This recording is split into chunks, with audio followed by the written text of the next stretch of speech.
Hello, and welcome back to Baby Elias's stories.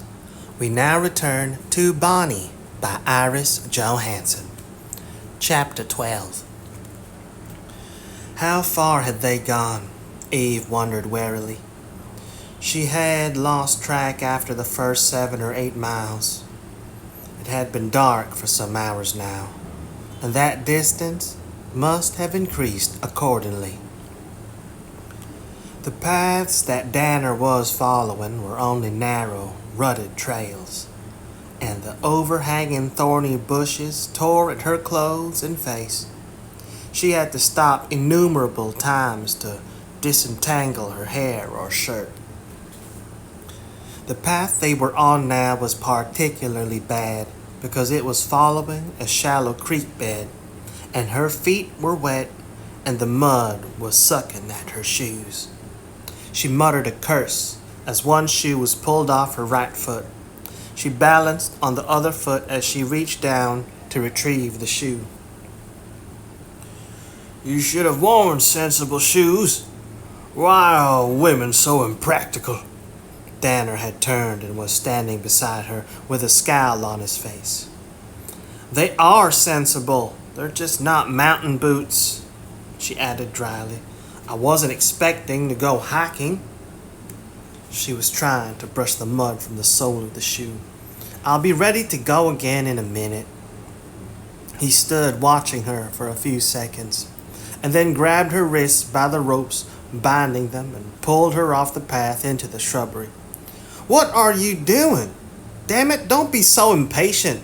I have to get the mud off so that—" "You look like a stork standing there on one foot," he growled, "or maybe a scarecrow. But you're so torn up that I wouldn't have put you in a field.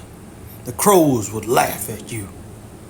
They had reached a small clearing, and he pushed her down on the ground beneath a giant oak tree. "We can afford to take a short rest. It will take time for John to find the trail again after the last 2 red herrings I threw at him." "You think Gallo is after us?" He nodded as he threw some branches in a pile and lit them. "He's behind us somewhere. I can feel him." "Imagination?" His lips twisted. "You mean the crazy old fool is having hallucinations?" She met his gaze. "Maybe." He shook his head. "Father Barnabas thinks that I'm crazy. Sometimes I am. But some things I know better than he does. He thinks demons don't walk the earth." "And you do?" "I know they do. They're always right behind me." He took her shoes and put them before the fire to dry. "And I can't let them catch me." "How long have you been seeing demons?" She paused. "Does the child see the demons too?"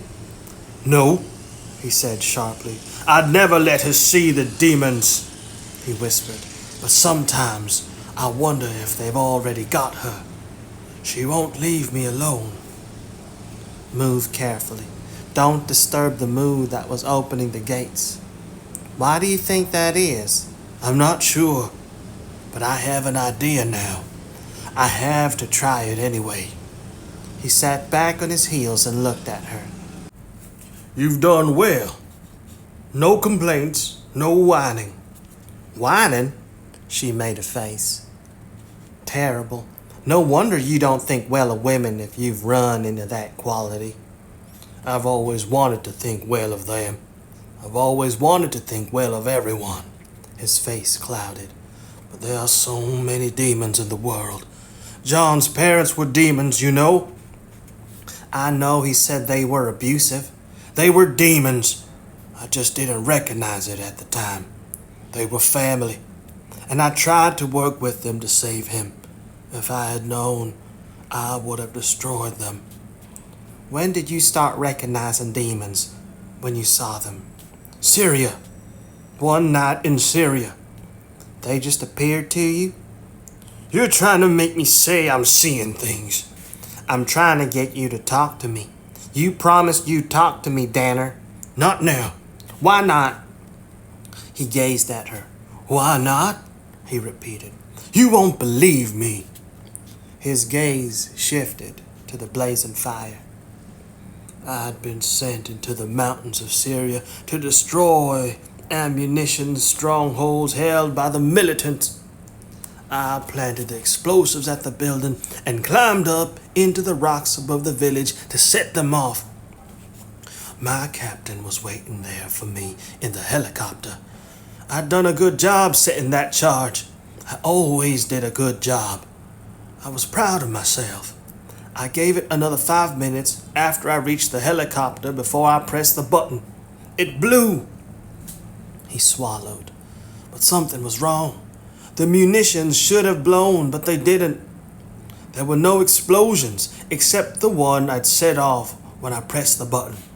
The entire building was on fire, but there were no ammo explosions. His hand slowly clenched. And then I saw the children. Dozens of children running out of the burning building. They were burning too. They looked like torches in the darkness. What? I don't understand. It was an orphanage. We'd been fed the wrong information by our informants. They wanted to claim a U.S. atrocity. The children were burning. I could smell their charred flesh. And the ones that weren't on fire were being picked off by snipers from the edge of the village. I went crazy. I tried to get back down to help them, but it was too late. No one else was coming out of the building. Dead. All dead. And I could see those sons of bitches coming into the village to check to make sure no child had survived. My God. God wasn't there that night. Only the demons. I could see them outlined by the fire in their dirty robes. They were dressed like Arabs, but I knew who they were, moving among those small bodies. Demons. I screamed and grabbed my rifle. I jumped out of the helicopter, but I was tackled before I got more than a few yards. My commanding officer said I couldn't be seen there. I was going to make things worse. They had to do damage control. Damage control? She whispered. Children? They were dead. And an international situation was still to be saved, and they saved it. They bribed and coerced and made it go away, he added. And they wouldn't let me go back and destroy the demons. I told them I had to do it, but they said that there were no demons that night. I couldn't get anyone to believe me. Will you believe me, Eve? The story had shocked and sickened her and given her an insight into Danner that had an element of pity. Understanding was acceptable, but she could not feel sympathy. This was a man who might have killed her Bonnie. You could convince me. Searching for Bonnie, I've encountered many individuals who could be demons. She leaned forward and picked up her shoe, including you, Danner. She was struggling to put on the shoe. But I'm tired of talking about demons. I want to talk about the child. No! He pulled out his knife and cut the ropes binding her wrists. This will make it easier for you to walk. You're slowing me down. You're not afraid I'll manage to escape? I'd catch up with you before you went a quarter mile. He turned away. But you're not going to run away. You're willing to take any punishment that comes along. You want to go with me. How could you know that? I saw your face at the priest's study. You were eager. And he was very perceptive. You could be mistaken. He shook his head. And I saw you earlier in the garden with her. She lost her breath. Her? He turned away. The child. Let's go. Oh no. She took 2 steps and her hand closed on his arm. You don't leave me like that. You saw Bonnie? I told you. I saw the child. No. Stop that crap. Why won't you say her name? You saw Bonnie. It hurts me. Then let it hurt you. My daughter is dead, and you saw her. You just told me so. Why would you see a dead child, Danner? This dead child. Did you kill her? Stop talking about her. It hurts me. I won't stop talking about her. I can see her spirit because she's my daughter and she wants me to do it. But why you, Danner? He tore his arm away from her grasp. Why do you think? She wants me to see her too. She wants to torment me. She doesn't understand. I have to make her understand. Understand what? That I'm not fighting her. That I'll give her what she wants. But I had to find out what that was first. Even Father Barnabas couldn't tell me. I asked him, and he said to pray about it. I had to know. And now you do? She wants you, he said simply. What? In that garden, I could see that there was so much love between you. She wants her mother. All little girls want their mothers. That's what she wants me to do. Not to kill any demons. She wants me to give you to her. She stared at him, stunned. Then she realized the words had stunned her, but not the basic thought behind them. The hints had been there to be read, and he was right. She had been eager to read them. It won't be bad, he said softly. I won't hurt you. She wouldn't like that. Stop that. Say her name. She's not an anonymous child. She's Bonnie. Say it. He didn't speak for a moment. Bonnie. It was hurting him, she could tell. Then she realized why. It's because you don't want to recognize her as a person. You want to keep her at a distance. Well, she is a person. A wonderful, wonderful person. From the moment she was born, she was special. I could tell you stories. He shook his head. Don't do it. Then don't ever let me hear you call her anything but her name. Okay. It doesn't matter. I can stand it. It's all going to be ending anyway. He turned away. It's time to go. Ending? Bonnie had spoken about the ending. And now Danner was doing it too. But it might not mean the same thing to him. What do you mean? If I give you to her, he paused, then said with an effort, to Bonnie, then it's over for me. I can stop running from them. Them? He turned away. Enough talk. Not nearly enough. One question. Did you murder my daughter? He ignored the question and was heading back toward the path. Come on, you've had enough rest. I'll let you sleep a couple hours later. He wasn't even looking back at her over his shoulder. He was sure that she would come with him. How could he be that sure she wouldn't run for her life? In that garden, there was so much love between you. Had he been able to see more than the love that bound Bonnie and her together? Had he seen a guideline that Bonnie had drawn for him? Eve had been totally shocked that he had been able to see Bonnie. Bonnie had come to her and to Gallo and to Joe and no one else, not even Jane. It was reasonable to guess that it was the love that had drawn her to them. The love was always there and clearly visible when she was with Bonnie. But Danner felt no love.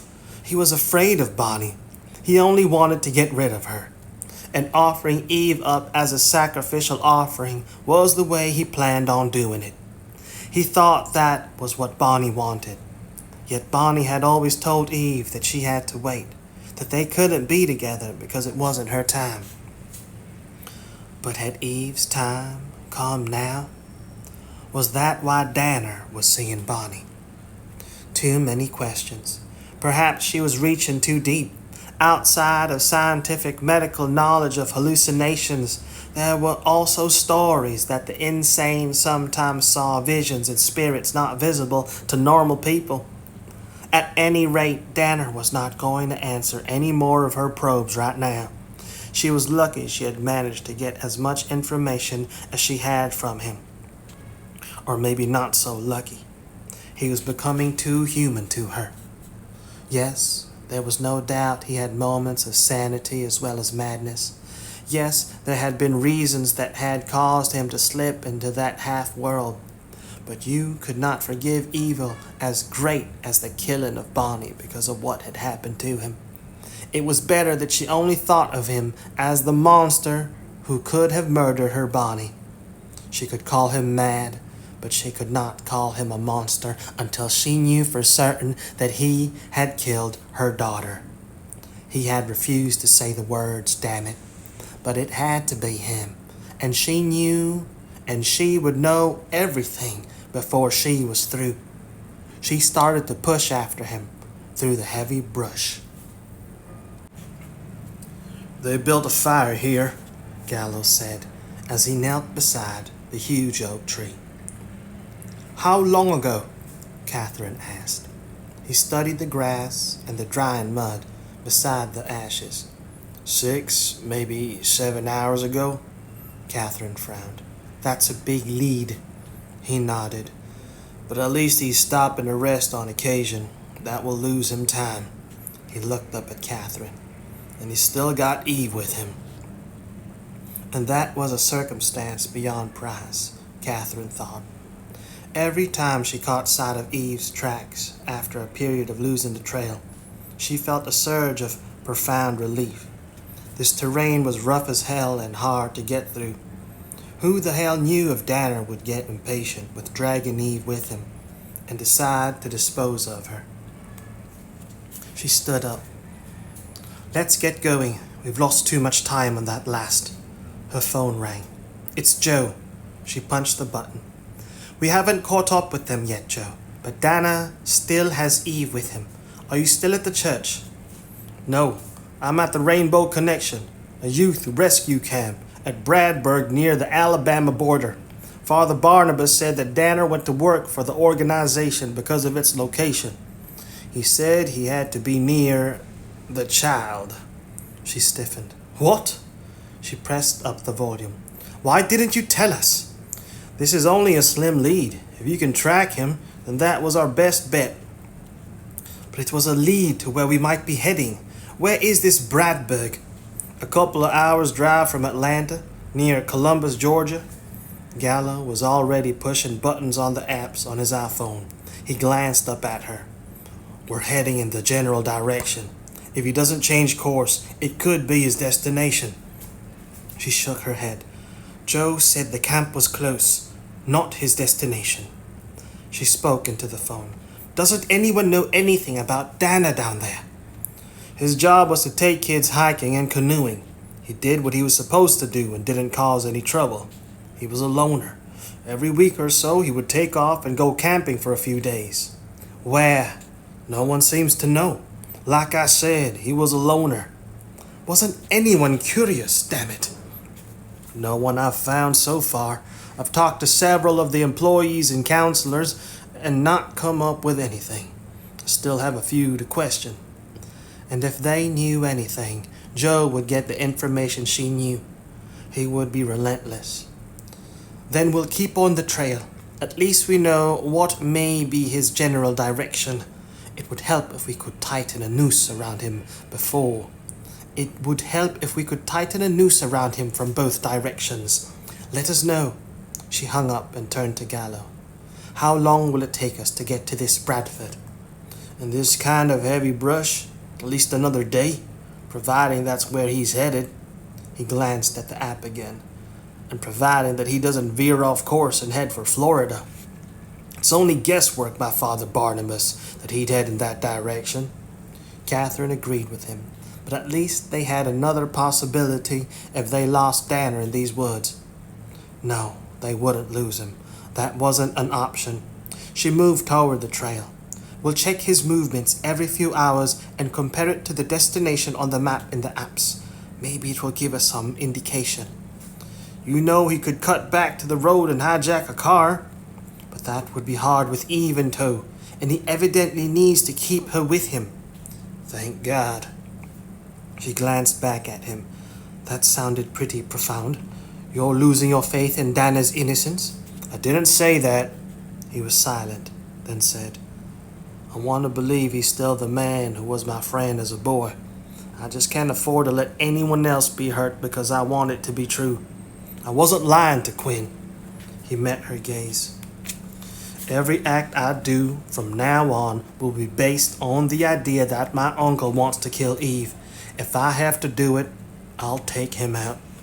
And it was tearing him apart. Catherine could see. But there was no doubt in her mind that he meant every word he said.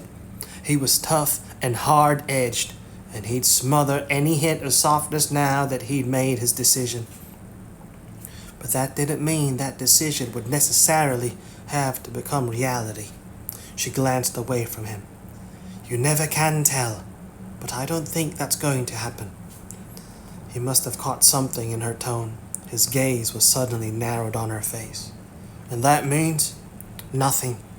I think it does. His lips were suddenly indented with the faintest smile. My God, Catherine, I believe you're planning on offering me a bizarre gift of sorts. Incredible. I'm not planning anything. Sometimes things happen. And that happening might include your taking out my uncle so that I don't have to do it. You do that for me? It has nothing to do with you, she said crisply. All of this is about Eve and for Eve. It's probably in the cards for Dana to be eliminated so that Eve can live. I'd be more efficient in doing that, since I don't have any emotional baggage. Why should you do something that could scar you for the rest of your life? It would be easier for me. Do you know how many kills I have? I imagine the number is formidable. It can be an ugly world, and I'm an agent. I do what my job calls for me to do. Do I like it? No, but I believe it's worthwhile. And do you believe I'm worthwhile, Catherine? The truth? Worthwhile to me? I'm not sure, but I want you to live so that I can find out. And I don't want you to make stupid mistakes and get yourself killed because you hesitate when you should move. I won't hesitate. That's over, Catherine. I'll handle this. Back off. She shrugged. We'll see how it plays out. She turned away. But don't flatter yourself that I'd do it for you. It would be for Eve. And for me. He chuckled. And that flatters me enormously. I can do without your making this huge sacrifice to keep me from undergoing all this mental and emotional suffering. I like the idea much more of your selfishly trying to keep me balanced in case you can make use of me. She had thought he'd feel that way. It was much better that she kept the situation on that level. She could be as honest as she could with him as long as it did not make her vulnerable, or show him that she was already vulnerable. Then we understand each other. Yes, he was suddenly turning her to face him. Sometimes I understand you, Catherine. His fingers gently traced the line of her cheekbone. It's not easy. You're as complicated as Chinese cyber code. But when we keep it basic, I get a glimmer. He was touching her lips with his forefinger. And it makes me want to go deeper. She should break away. This wasn't the time or the place. Neither of them wanted this to happen. The emotion had whirled into being like a tornado, touching down out of a still sky. She didn't break away. His fingers were warm, smooth, but she could sense the strength he was restraining. The knowledge of what lay behind that gentleness was erotic, light and dark, velvet and knife edge. Lord, he was a fascinating man. The faint dent in his chin, his dark eyes fixed intently on her face, his well-shaped mouth full and sensual. Stunning, perfectly stunning. Good looks rarely impressed Catherine, but Gallo was unusual. He radiated a male sensuality so strong that it almost obscured the other, more conventional elements. It made her want to reach out and touch him, get closer, absorb the scent of him, rub against them like an animal in heat. She could feel the pulse in the hollow of her throat begin to pound. Her cheek, where he touched it, was tingling with heat. I'd like to understand more, he said softly. I'd like to explore. Then he shook his head and his hand dropped to his side. Stay out of it, Catherine. Stay away from me. You'll be better off on both counts. The abruptness of his withdrawal jarred her. It was right, but it should have been she who made that move. It only emphasized the vulnerability that she was always on guard against. Yeah, that's not a bad idea either. She took a step back. But I choose what's good for me, Gallo. Damn it, her body still felt flushed, tingling, ready, and it had only taken a touch. The realization annoyed and bewildered her. What the hell was this yen that she had for Gallo? She turned her back to him. And I may choose to let you stumble around and get your throat cut. I'll have to take it under consideration. He's heading in this general direction, Joe turned to the priest as he hung up the phone. But Catherine says he's smart, and it's going to be difficult. She'll let us know if he veers off in another direction as he approaches this area. He looked out the window of the office at the grounds that contained neat rows of tents and project areas that were teeming with teenage boys and girls. But I may have to take off and join them if we don't get a lead here. This has proved a 0 so far. We have a few more counselors to question, Father Barnabas said. I told you that we shouldn't get much more help from the administrator. And he had been correct. Max Daltrop had been pleasant, busy, and non-committal, but the emphasis on busy. He had said that he had barely known Ted Danner, but that he'd had good reports on him from the supervisors. Then he'd hesitated before requesting that they be careful about leaking any information about an alleged criminal who had acted as a counselor here. Joe couldn't blame him. As far as he could tell, this camp did good work, and all it would take would be a hint of scandal to have a rush of bureaucrats pouring in to investigate closing it.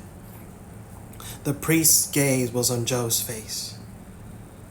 Max is a good man. He's trying to cooperate. I know. I won't cause him any trouble unless I have to do it. He looked down at his list. We have 3 names left. 2 supervisors, Bob Kimball, Dory Selznick, and a counselor, Ben Hudson. Suppose you take Kimball and Selznick, and I'll take the counselor, Ben Hudson. I believe that might be the most efficient path. Why? Any reason? Ben Hudson is 20, but he has the mental capacity of a child of 10. I have the background to deal with him. 10? And he's a counselor here? Why not? A job makes any man feel worthwhile. Max put him in charge of teaching, weaving, and leather crafts. He's almost an expert at it, and he does a good job of showing the kids how to do it. And why does Daltrop think that we could get any information out of him? It doesn't seem likely.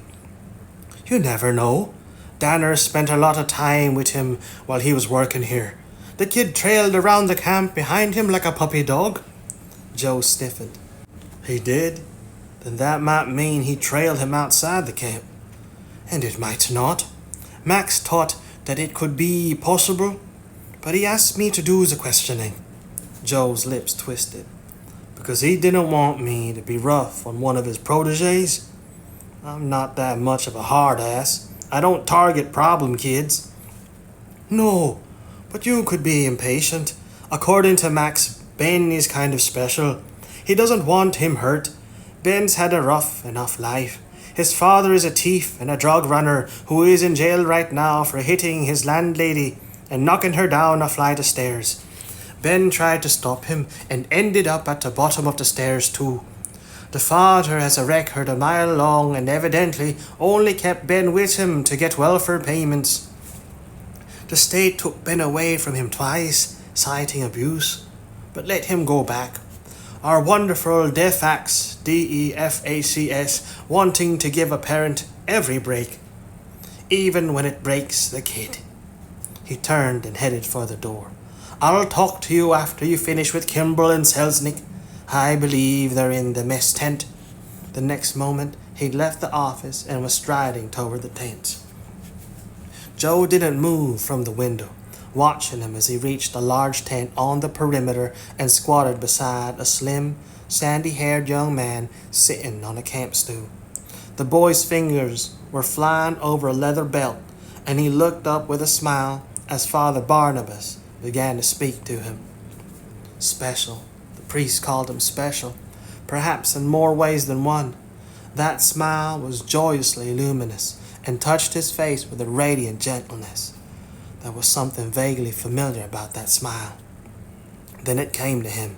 It was reminiscent of the sketch of Bonnie that Eve had drawn and hung in the hallway of the house on Brookside. Strange that this boy would remind him of Bonnie. Perhaps not strange. This boy, too, had been captured in forever childhood. He tore his gaze away and headed for the door. He was wasting time standing here staring at the kid, but there was something about him that had riveted him. Forget it. Ben Hudson seemed to be talking to the priest, and Joe should be heading toward the mess tent. He'd probably make much more progress questioning the two supervisors about Ted Danner, and perhaps a few questions about Ben Hudson. He called Father Barnabas over an hour later. I'm coming up with nothing. Neither of the supervisors had much to do with Danner. They both said that he was a loner and didn't encourage company. They remembered he would go away almost every weekend, but they assumed he just liked camping. What about you? Did Hudson know anything? He hesitated. Maybe. I'm not sure. The kid is willing to talk about Ted Danner. He said that Ted is his best friend. It's clear that he cares for him. Then if he'll talk, what's the problem? He talks about how Danner taught him to make leather vests as well as the belts. He tells me how Danner played cards with him every night. Not what we want. What about Danner's weekend trips? He says he doesn't remember. He freezes up. Then he knows something. Maybe he doesn't remember.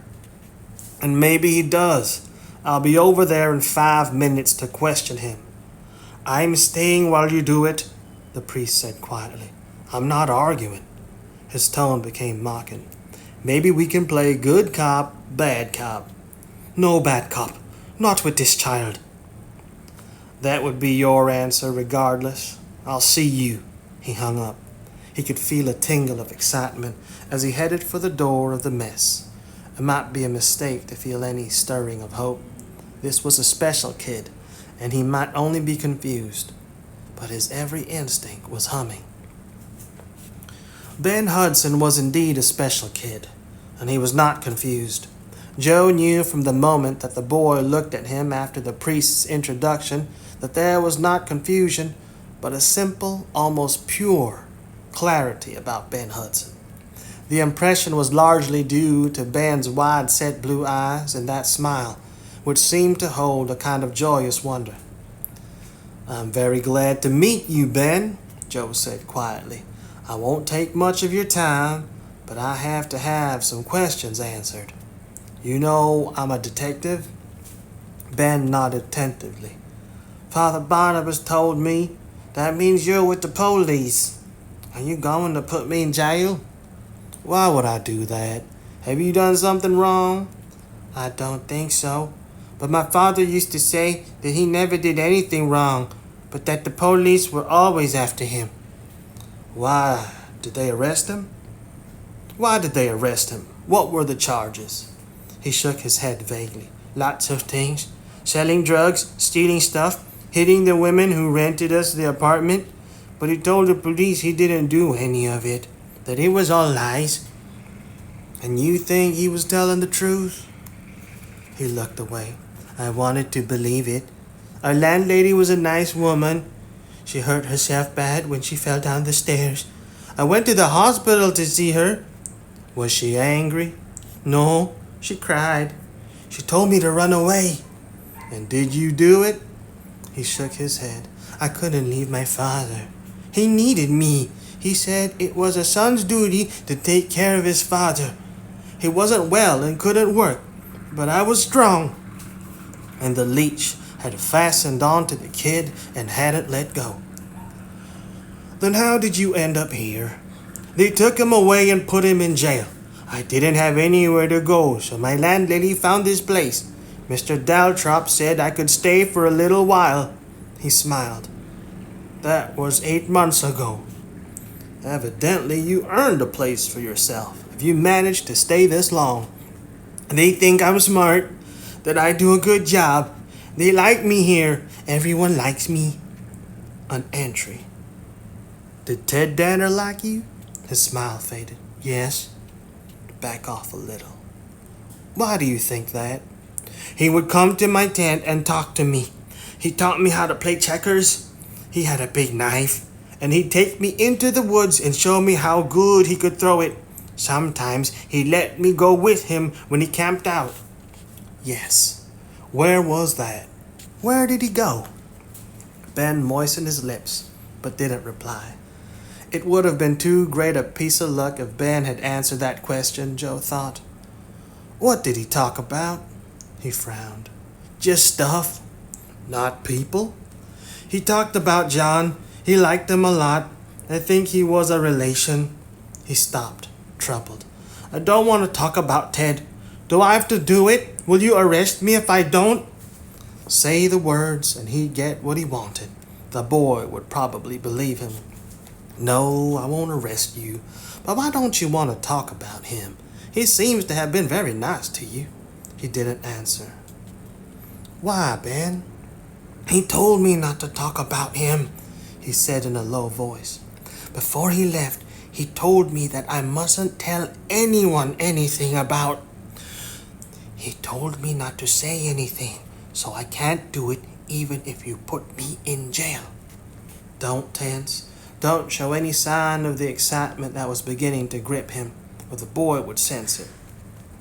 I've told you that I won't put you in jail. I just wonder why he wouldn't want you to talk about him when you said he was such a good man. Did he do something wrong? No! He jumped to his feet. I don't want to talk anymore. I want you to go away. Joe, Father Barnabas said. He was afraid Joe was going to browbeat the kid. He had to admit that he was tempted. The stakes were too high and the time too short. He couldn't do it, not if there was any other way. I can't go away, he told Ben. I have to stay until you decide to answer my questions. If I don't, then someone I love very much could get hurt. Your friend might hurt her. Ted? Ted wouldn't hurt her. He wouldn't hurt anyone who didn't try to hurt him. Joe jumped on that last sentence. And did you see him hurt someone who did try to hurt him? Is that what you can't tell anyone? I didn't say that. His hands clenched into fists at his sides. You're trying to trick me?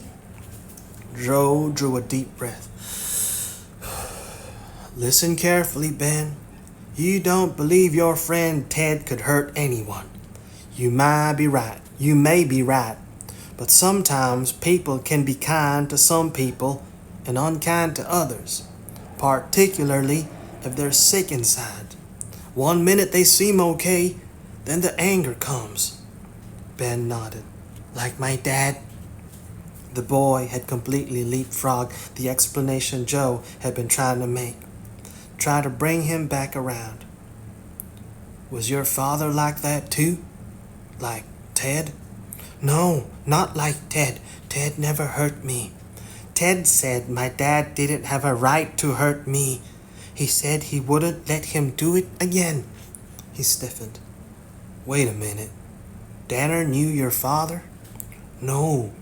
He only said that when I told him my dad was on his way here to take me away from the camp, he'd gotten out of jail and wanted me to go back and help him. But how would Danner stop him? Ben shook his head. He said he'd tell him to go away. And that would do it? I don't think so. You're wrong. My dad never came to see me here. Ted met him before he got here and made him change his mind. He made him go away. Joe and Father Barnabas exchanged glances. Have you heard from your father since then? Joe asked. He shook his head. But he might come back now that Ted has gone away. I wouldn't worry about that happening, Joe said. He would leave it at that. The kid's father was obviously a bastard who would use and abuse a boy like Ben, but the kid didn't need to be made to feel any guilt about what had probably happened to him. I think Danner probably frightened him away. That's what I was trying to tell you about your friend Ted. Sometimes he can frighten people. If he frightened my Eve, she might try to run away and hurt herself. Some people deserve to be frightened, but not Eve. We have to find her and make sure that Danner doesn't do anything to cause anything bad to happen to her. Ben shook his head. He told me not to talk about him. He turned and went into the tent. Very deftly handled. You were more diplomatic than I thought you'd be, Father Barnabas said. I'm impressed. I'm not. I didn't get what I needed. You thought I'd tear him up just to get what I want? Fate and life have done enough to that kid. For an instant, I was actually in full sympathy with Danner. I would have wanted to take down that bastard of a father, too. Father Barnabas shook his head. I didn't expect you to agree, Joe said, but you'll admit that Ted Danner could have been tempted to rid the boy of his father? I'll admit that Ted Danner has many temptations, and it's difficult for him to know how to handle them. His gaze went to the tent. But it appears that the boy could be a help to us. He's more familiar with Ted Danner than anyone else. He's more familiar with Danner than anyone here. I was surprised that he said Danner took him when he went camping. All those people we interviewed were right. Danner was always a loner. That's what I've been hearing from everyone, Joe said. But maybe Ben didn't represent a threat to him. He remembered the boy's luminous smile, which had reminded him of Bonnie's in Eve's sketch. It would have been hard for anyone to believe that smile hid anything threatening. And Danner did have a relationship with Gallo when he was a boy. Perhaps he made some kind of connection. The priest smiled. You're analyzing? Would it be too difficult for you to accept that God might have brought them together for a reason? But then that would mean that God wanted Danner to take out Ben's father. Not exactly a merciful plan. How do you explain that? I don't. God has many faces, and I wouldn't presume. I just believe that it's easier to look at a bigger picture. To look at the big picture than try to take it apart. Though I've noticed you have a mind that tries to decipher at every turn. Since God gave you that brain, it would follow that he wants you to use it. He glanced back at Ben's tent. So what's your next step? I go after him. I keep after him. There's not much time. I have to find out where Danner is taking Eve. You'll be careful? His gaze never left the tent. I have a feeling about him. And Joe knew what he meant. He'd been fighting that same protective instinct that Father Barnabas was experiencing. It was weird as hell. Ben was unusual, like a light shining in the darkness. You wanted to make sure that light was never dimmed. In a way, that instinct was incomprehensible. The rough life the boy had evidently lived had never managed to extinguish that inner glowing. Why did Joe feel as if he had the responsibility of taking care of Ben? Was that what Danner had felt when he decided to guard the boy in his own lethal way? Damn it, he didn't want to worry about this kid. He had to find a way to use him to find Eve. I'll be as careful as I can be. He followed Ben into the tent. The boy was cutting lengths of suede and didn't look up when Joe stopped before him. Go away! I can't do that, but I won't try to persuade you to do what's right. I'll let Eve do that. He reached in his pocket and drew out his wallet. It's hard to think of people if you only have a name. I thought you should have a face, too. This is one of my favorite photos of Eve. He thrust the photo in front of Ben's face. It was taken at our home on the lake. She looks a little dreamy, but there's nothing really dreamy about her. She's always thinking, always feeling. She had the dreams blown away a long time ago. I guess that's why I like this picture. I want to give her back those dreams. Dreams? I have dreams. His gaze was on the photo. They used to be bad, but now it's different. Is it? Because your father went away? No, I don't think so. He put down the strip of leather and took the photo and stared at her. She looks nice. I think I know her. You've probably just seen a photo of Eve. She's in the papers a lot. She helps find lost kids. He shook his head, his brow knitted with a puzzled frown. No, that's not right. I know her. He gave Joe back the photo. I'll remember. Sometimes I forget things, but I always remember. You said she looked nice. She is nice, Ben. You don't want anything to happen to her. Ted wouldn't hurt her. But he won't let her go. What if she fights him? What if she can't persuade him that she... You said that you wouldn't talk about it. He reached down and turned on his portable radio, and music suddenly blared. I'm not listening to you. Then I'll wait until you decide to do the right thing for Eve. Joe set the photo on the bench beside the boy. He dropped down on the floor and crossed his legs. But there's not much time, Ben. Accidents can happen very quickly. I want you to go away. I can't do that. She needs me. You have to help the people who need you. You have to do what's right. Then stay. I don't care. I believe you do, Ben, Joe said gently. Ben lowered his eyes and began to work on his weaving. Would the photo of Eve do it? It was possible that it would. That photo moved Joe every time he looked at it. But Joe loved Eve, and she was a stranger to this boy. Yet he had said she was not a stranger. Who knew what went on in the mind of a boy like Ben? Joe could only hope and risk a little time.